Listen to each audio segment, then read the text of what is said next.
Mire, o paro sigue subindo, é certo, o que pasa é que sigue subindo a metade do que subía anteriormente, no último ano.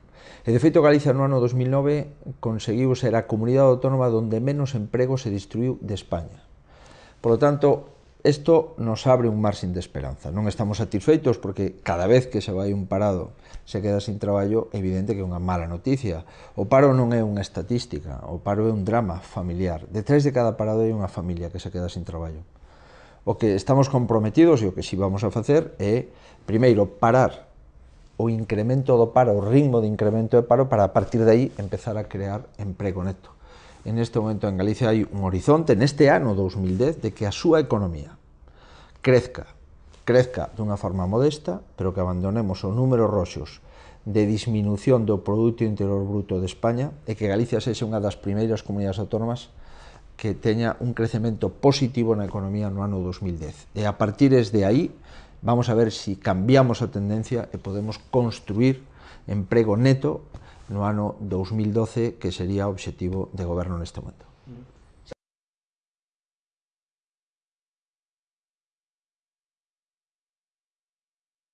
Primeiro, botamos en falta o que o Estado facía sempre co Xacobeo, e que o Xacobeo do ano 1993, 1999, 2004 sempre foi un proxecto de Estado. Neste momento, o Xacobeo está deixando de ser un proxecto de Estado. Había unha serie de reunións confirmadas de Consello de Ministros da Unión Europea en Santiago, non se vai a celebrar ningunha. Había un compromiso desde fai moito tempo de facer sorteos extraordinarios da lotería. Quero recordar que no último ano se fixo un sorteo no ano 2004 que deixou para patrocinios e, polo tanto, para o propio Xacobeo 10 millóns de euros. De momento temos 0 euros. Todos os plantexamentos que neste momento estamos a facer o Estado, a verdade é que o Estado está ausente do Xacobeo. Creo que un doble erro. Un erro de desconsideración con Galicia e un erro para o conxunto de España, porque o Xacobeo non é un tema de Galicia. O Xacobeo é un conxunto do Estado. Os camiños de Santiago percorren España de norte a sur, de este a oeste, e España está perdendo unha gran oportunidade, que é patrocinar o Xacobeo dentro da presidencia da Unión Europea neste primeiro semestre.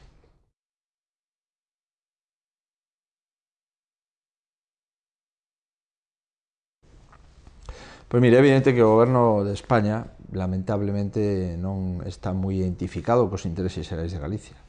E evidente tamén, todo parece indicar despois dun ano que o goberno de España non lle interesa que as cousas vayan ben en Galicia. E por eso pois, nos enteramos de recursos contra leyes autonómicas que teñen o apoio dos 2/3 do Parlamento galego, nos enteramos de esos recursos polos periódicos. Se presenta ese recurso en 48 horas despois de telo decidido, a pesar de que tiñan 2 meses para poder negociar coa comunidade autónoma e ver se éramos capaces de solventar un asunto sin un recurso ante o Tribunal Constitucional. O mesmo goberno que recurre ás leyes que salen dun estatuto constitucional como o Estatuto de Autonomía de Galicia está defendendo a constitucionalidade do Estatuto de Cataluña, que neste momento está en plena discusión no Tribunal Constitucional. É evidente que o goberno de España non ten moito interese en que a Galicia lle vaya ben neste momento.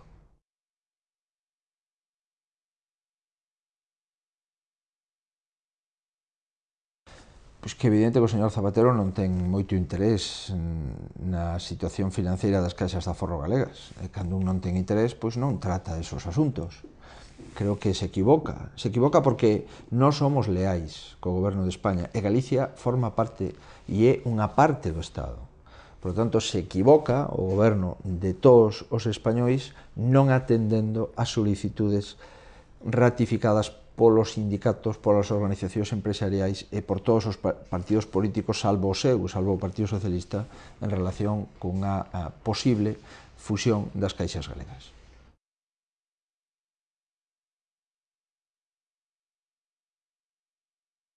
Mire, se non estuviera convencido que as caixas e a fusión do aforro galego é unha oportunidade histórica para Galicia, non estaría loitando dende o primeiro día por conseguilo. Cando tomei posesión me atopei coa situación das caixas.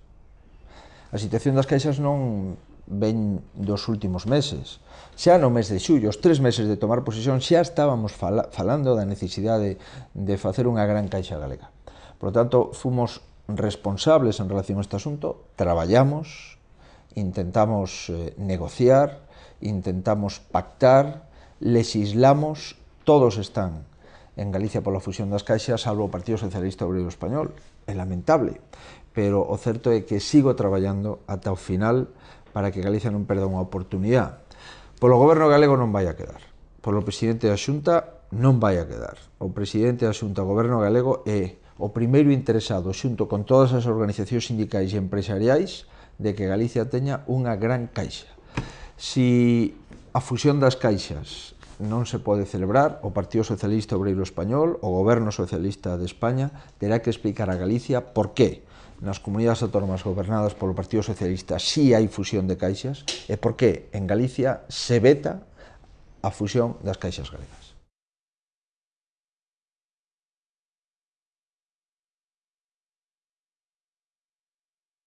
Mire, o Pacto Obradoiro é un pacto importante para Galicia porque se pasou da mentira de que o AVE chegaría no 2012 ao realismo de que o AVE pode chegar no 2015. Por tanto, en sí mesmo é un bo pacto para Galicia. Eso supón 9.000 millóns de euros que se licitarán entre os anos 2009 e 2010. O 2009 está cumplido, o 2010 aínda queda por cumplir. Pero, ademais do Pacto Obradoiro, hai outras cousas, que son todos os compromisos en materia de autovías. Os compromisos en materia de autovías, o Goberno de España, o Ministerio de Fomento, non se comprometeu con Galicia, por lo tanto, temos moito que facer. Primeiro, velar para que o AVE chegue a Galicia no ano 2015. Segundo, velar para que ese AVE chegue a todas as cidades. En este momento, a cidade de Ferrol e a cidade de Lugo van moi retrasadas desde o punto de vista do tren de alta velocidade, xunto co proxecto de Vigo a Ourense e o proxecto de Vigo a Porto.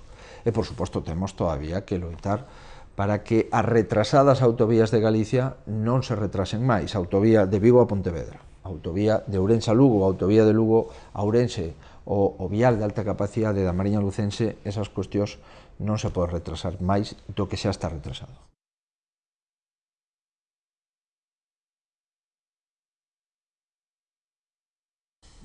Eu creo que é a confirmación de un feito, non? O feito é que a letra con sangue non entra.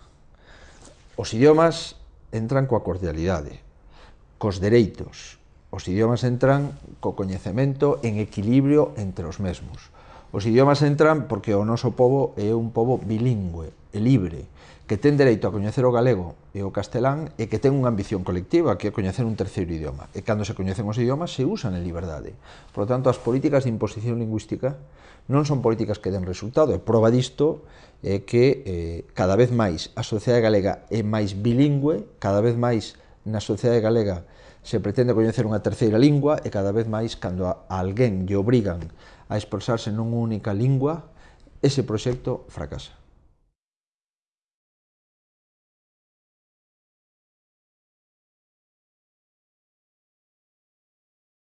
Bueno, pero o Partido Socialista leva esgrimindo enquisas que lle son favorables pues, desde sempre, non? Se decía, cando eran as eleccións autonómicas do ano 2009, que o Partido Socialista iba incluso a sacar máis diputados e máis votos que o Partido Popular. Ao final, o Partido Popular acadou a maioría absoluta, por lo tanto, o Partido Socialista está facendo o mesmo que fai sempre, non? Que decir que vai a gañar antes de que empece a carreira. Vamos a traballar as eleccións municipais coa mesma ilusión, coa mesma determinación que estivemos traballando as eleccións galegas. Falta un ano, no próximo mes concretaremos cales son os nosos compañeiros candidatos ás cidades, ao longo do verán iremos concretando todos o resto de compañeiros candidatos aos 315 concellos galegos e eu estou convencido que o Partido Popular vai a subir en votos, vai a subir en número de alcaldías nos que goberna e vai a subir en diputacións nas que goberna.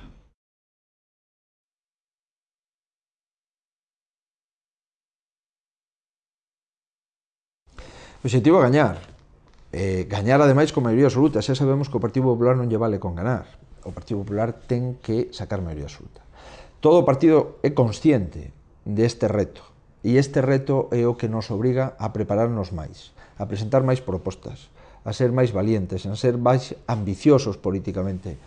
E a ambición colectiva que temos como partido é acadar as 4 diputacións provinciais con maioría absoluta, das 7 cidades gobernar polo menos na metade máis un desas cidades, na maioría absoluta das 7 cidades, e incrementar o número de concellos para que nos den as diputacións, as 4 diputacións provinciais. Sei que non son obxectivos fáciles, pero o Partido Popular de Galicia está acostumado a conseguir obxectivos difíciles.